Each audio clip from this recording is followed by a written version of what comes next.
When I tell you that I get some of my best content off of X, it just shows that this app, while trash, does serve a purpose in some form of fashion. So look at this post right here. And by the way, I don't think this came from the official Nick Fuentes account. I don't even think he has an account on X because he's been banned pretty much everywhere. But someone on there, it has his name, it has his picture up there. And it almost sounds like something he would say anyway, where he posted up this, where whoever's running the account posted this up, where it says Trump's team says no blanket pardon for January 6th protesters. If true, this would be the first and possibly most evil betrayal of the second Trump presidency. Now look at what's highlighted.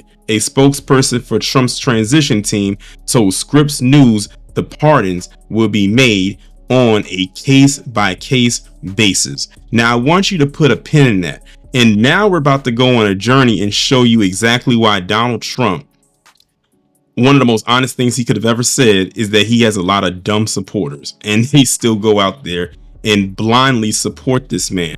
I want to show you this short 15-second clip from a rally he had in Wisconsin. I believe it was back in September. And I want you to listen to what he said, because apparently people didn't catch it. His supporters didn't catch it. They only heard what they wanted to hear. The moment we win, we will rapidly review the cases of every political prisoner unjustly victimized by the Harris regime, and I will sign their pardons on day one. I will sign it on day one. So you just saw and heard that. And when I'm listening to it, especially in the last part about it, nowhere did Donald Trump say that he was going to do blanket pardons for every last person that was arrested and charged and convicted for the role that they played on January the 6th. He just said that we will be looking at the cases to see who a pardon can be given to. He didn't say we were going to just say, okay, everyone who was there that day, everyone who ran up into the Capitol, everybody who's been charged and convicted and arrested, we're going to go ahead and free them all. That is not what he was saying. And to my knowledge, based on comments I was reading underneath the post, the initial post that you saw at the beginning, apparently Nick Fuentes was out there, and apparently maybe, I don't know if he was charged with anything or not, or maybe he's trying to look out for himself. That's why he wants this blanket pardon to happen, so he could be caught up in those blanket pardons. But that's definitely not going to happen. Now I went on even further and pulled up some other, screenshots from various articles to help piece this puzzle together. So here's a piece right here where it says pardon supporters who attacked the Capitol. More than 1,500 people have been charged since a mob of Trump supporters spun up by the outgoing president attacked the Capitol almost nearly 4 years ago. Trump launched his general election campaign in March by not merely trying to rewrite the history of that riot, but positioning the violent siege and failed attempt to overturn the 2020 election as a cornerstone of his bid to return to the White House. As part of that, he called the rioters, quote, unbelievable patriots, and promised to help them the first day we get into office. Now remember, in the clip I showed you, he did say that was going to be one of the first things that he did, but again, they heard blanket pardons. They didn't hear we will review the cases. He didn't just say, oh, we're going to not review the case, we're just going to flat out let everybody out. No, you have to review those cases to see who was eligible to get a pardon, because not everyone's going to get one. Let's be very understandable here with that statement. But again, they heard something else. They heard what they wanted to hear again. It goes on to say, as president, Trump can pardon anyone convicted in federal court, District of Columbia Superior Court, or in a military court martial. He can stop the continued prosecution of rioters by telling his attorney general to stand down. He goes on to say, I am inclined to pardon many of them, Trump said on his social media platform in March when announcing the promise. I can't say for every single one, because a couple of them probably they got out of control. Now peep the quote. He wrote this on his platform, which I believe is Truth Social, back in March, when he was still early on in his campaign. That's when he said that. How in the world did they how did they miss that? He said it back in March. It's now November, and now y'all want to be outraged. See, this is how you know they don't know their candidates very well.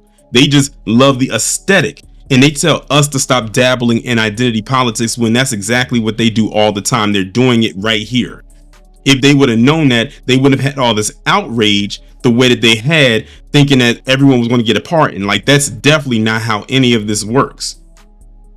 I can't give Trump credit on a lot of things, but at least on this one, he's actually right. You have to do it case by case. Not everyone is going to get and receive a pardon for what happened, nor should they. We all saw what happened that day, but let PC tell it they were going on a tour.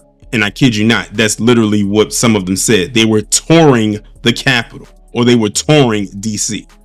I've been on many tours in my life, and never have I ever seen a tour look quite like that. Remember how they were talking about there was a spokesperson from Trump's campaign that said they was going to handle it by case basis, but they didn't tell who the name was? Well, the person who it was, it turned out to be Caroline Leavitt. It says Caroline Leavitt, who Trump has chosen as his White House spokesperson, issued a statement saying that he would make pardon decisions on a case by case basis. And that is the part that pissed a lot of his so-called constituents, well, not constituents, but his supporters off, at least the ones under that post. But you know what's so interesting though? There was some people under there that had some sense. You know, they actually said, you know what, he's not wrong. I know some people are upset about it, but he's not wrong. You have to handle it case by case because not everyone is deserving and earned a pardon. But like I said, let them tell it. A lot of them feel that they should be able to walk away from this because for so long, that's how it's always been. Now I'm going to show you a couple of screenshots of those who were pissed about this decision, because that's where, in all honesty, that's where the comedy part of this comes in. This whole thing is comedy, but this right here is just downright hilarious. So we have this post right here. They says, first most evil betrayal, F Trump. This person right here says Trump should be pardoning every January 6er immediately on day one, full stop, no excuses. And this last one right here, and I saw several comments sort of like this when I was going through the post. Let me guess, from now on you have to be Jewish to get a pardon. Man, they are coping under that comment section, and it is absolutely hilarious. But listen, what it all boils down to is that it has to be handled by a case-by-case basis. Not everyone's going to get a pardon. If you didn't do what you did that day and stayed your ass home, like Ashley Babbitt should have done, and what would have happened to her wouldn't have happened, then you wouldn't be in this predicament right now. That's all there is to it. Y'all let this man bait you into going to DC and doing what you did, and you did it. But the thing about it is, while he did that baiting, you should have used your mind, your brain, that thing that sits inside of your head and your skull, that I'm not going to go out there. You know what? If I want to quote unquote fight the good fight, I can do it in another productive way, if there is a productive way to be had. But oh no, not them. Y'all had to go out there and go on a crusade and act like Rambo and Rambet and go out there and kick ass and do what it is that you did and basically embarrass yourselves and the nation at large on a global scale. And here we are. I don't feel bad for neither one of them. Not one of them.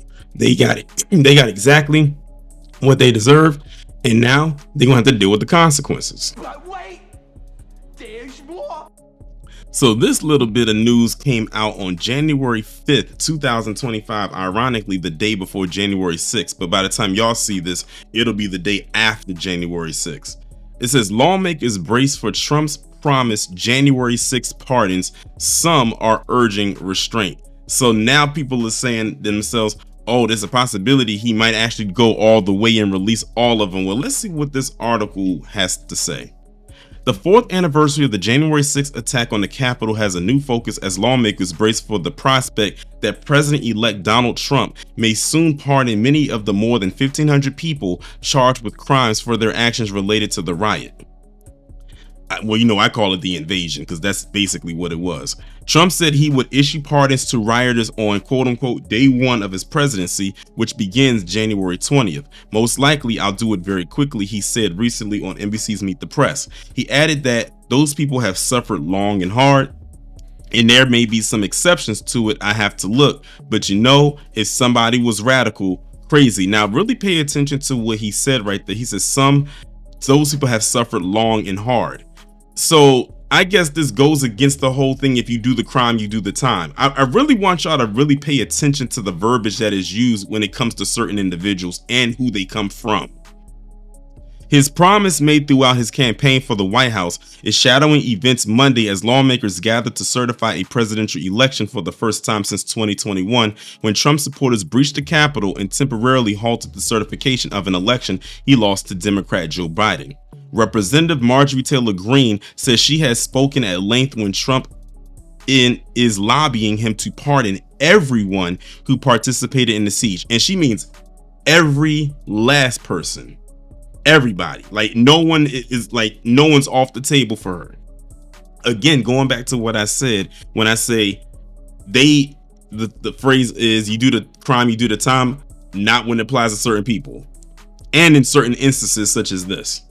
Few Republicans are going that far, but many believe it's appropriate for Trump to look at pardons on a case-by-case basis, going back to the first part of this video that I did or recorded a couple months back. Here we are nearly 4 years later. Many of these people have been in prison since 2021. Can you imagine all the black people, especially black men, that have been in jail for decades for a crime they didn't commit, how long and hard they've suffered, and they didn't commit not one crime. Yet these individuals committed a crime and they can't last, what, 4 years? Remember some of them very light sentences that they were giving out where people were doing, what, a couple of months, maybe a couple of weeks? Some didn't even get any jail time at all. I remember a story of a man that fled. He fled and went to a whole nother nation and came back because he got homesick. She says, even the ones that fought Capitol Police caused damage to the Capitol, I think they've served their time and I think they should all be pardoned and released from prison, Greene said. Some of these people have been given prison sentences 10 years, 18 years and more, and I think it's an injustice. It's a two-tier justice system and it's time to end it. Oh, really, Marjorie? So now you want to end the two-tier justice system because you don't like the outcome of what happened to people that look like you or think like you. Going back to what I said, when it comes to black people, especially black men, how many stories have we heard just in the last couple of years alone where they've done football numbers behind bars for crimes they didn't commit? And they came back and said, oh, by the by, it wasn't him. Where was Marjorie's so-called wanting to get rid of the two-tier justice system then? Exactly, it was nowhere to be found. That's why I can't take none of them serious when it comes to this situation right here. More than 1,250 people have pleaded guilty or been convicted after trials in connection with January 6th, with more than 650 receiving prison time ranging from a few days, like I mentioned before, to 22 years. Many of those who broke into the Capitol were echoing Trump's false claims about election fraud. Some writers menacingly called out the names of prominent politicians, particularly then House Speaker Nancy Pelosi and then Vice President Mike Pence, who refused to try to object Biden's win. Lawmakers who had evacuated both chambers on January 6th returned that night to finish their work. Police officers who defended the Capitol are particularly incensed about the possible pardons. Many officers were beaten, some with their own weapons, as they tried to hold back the mob. About 140 officers were injured on January 6, making it likely the largest single-day mass assault on law enforcement in American history. Matthew Graves, the outgoing U.S. attorney in the nation's capital, has said. So much for Back the Blue.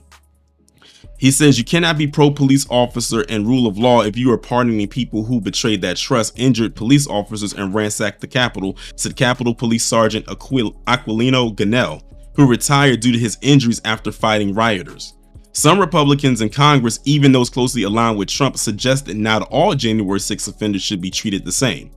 Representative Jim Gordon, a top Trump ally who leads the House Judiciary Committee, said he supported some pardons but also made a distinction. For people who didn't commit any violence, I think everyone supports that. I think that makes sense, said Jordan. Veteran Republican Gus Bilirakis, forgive me if I mispronounce that name, also wasn't ready to go as far as Greene. You got to look at it individually. Some probably deserve to be pardoned, he said, but he was more reticent when asked if those who attacked U.S. Capitol police officers should be among those pardoned. My goodness, again, I'd have to look at the scenario, he said, but if they attack the U.S. Capitol Police, it is a big problem. Representative Dusty Johnson said not every single charge is the same and that people who were trespassing are a different category from those who entered the Capitol and damaged property. See, they're doing the semantics thing. Well, some, they trespassed, but they didn't do anything. But then there were other people that trespassed and they did do something. The thing is commonality. They both trespass on government property without being invited or having a pass. That is illegal. Last I checked. But like I said, they will flip the rules for some. As you can see, that's what they're doing right now when they're asking them how do they feel about this pardoning thing. And they're doing a bunch of, well, some did this, well, some did this. But the thing is, both of them, whether they went in there and they broke stuff or did whatever, or they just trespassed just to walk in, they both were not supposed to be there that day. And both groups, if you want to separate it like that, let's go ahead. Both of them were not supposed to be there. What they committed was illegal. By that logic, now you can just go into and break into someone's home, and if the person defends their home, the person who's defending their home is the one that's going to be dealt with. After all, how many stories have we heard about people dealing with these squatters? People go away for what? A vacation, come back home. Oh, by the way, they happen to be in your home for 2 weeks, and because they were technically, now it's their home. Not if they're not paying not one single bill up in there, it ain't their home. So it's like, what is this? Like, what are y'all really trying to put out? It's a rhetorical question. We know what they're trying to say. We know what they're trying to do. People who attack police officers, listen, I don't think that is something we should ever condone. Notice they say, I don't think it's something we should condone. They didn't say we don't condone it. Again, like I tell you, always pay attention to the verbiage. He says, I don't think that is something we should ever condone. He didn't say we don't condone it as in definite, like, nah, that's not going to happen. They said, I don't think. House Democrats who led the drive to impeach Trump over January 6th and conducted a wide-ranging investigation into the attack warned that the pardons could have far-reaching consequences, both for the rule of law and the security of the country. Members of the extremist Oath Keepers and Proud Boys, for instance, were convicted of seditious conspiracy and other crimes in relation to the insurrection. Those 140 odd law enforcement people who got hurt defending this institution, I think anyone who loves peace and security would be offended that you would pardon people who attack those individuals for doing their job, said Representative Bernie Thompson. Thompson led the House committee that investigated the events surrounding January 6th, concluding with a report that said Trump lit the fire for the insurrection. Representative Jamie Raskin, who served as lead impeachment manager during Trump's second impeachment trial in which he was acquitted, said if pardons are going to happen, people should demand contrition and repentance for each of those pardoned, and an affirmative statement they pose no further threat to public safety. Because anything that happens by these people in a political context or some other context will essentially be laid at the doorstep of soon-to-be President Donald Trump. Like police officers who protected them, lawmakers who were in the Capitol during the attack have a visceral reaction to the pardon talk, have barely escaped the mob that seemed determined to do them harm. Representative Jim Hines, who was trapped in the House gallery as rioters tried to break in below, said it would be extraordinarily difficult for him and many others if Trump goes ahead with the pardons. I'm pretty controlled and pretty disciplined, but that would be really hard, Hines said. Too many of us have been very personal experiences with the people who are serving time or were convicted. So there you have it. That's the update that came on January 5th, the day before January 6th. Like I said, the verbiage that they use in there and the word salad that they're trying to convey is like trying to separate the two. Like I said, they both, if you want to separate them based on those who did something versus those who didn't, fine. But at the end of the day, the common thing is that they were both there when they weren't supposed to be. They both went up into government property when they weren't invited or had a pass. Casualties happen. What happened to guilt by association? There you go right there. But like I said, they will switch up depending on who the subject matter is. They do it every single time. Like I said, they're literally teetering on the Operation Protect white woman / white man, white people. They're on that cusp right there, even with how they're framing this. Now I'm just go there. Had this been a bunch of black people, what would Marjorie Taylor Greene have said then? All those other ones that's talking about what they were saying in the article, what would they have said then? Would Trump have given all of them a pardon? That's inquiring minds would like to know. I won't hold my breath, but my guess is probably not. And if it was, it would be very strict and heavy stipulations that come along with it.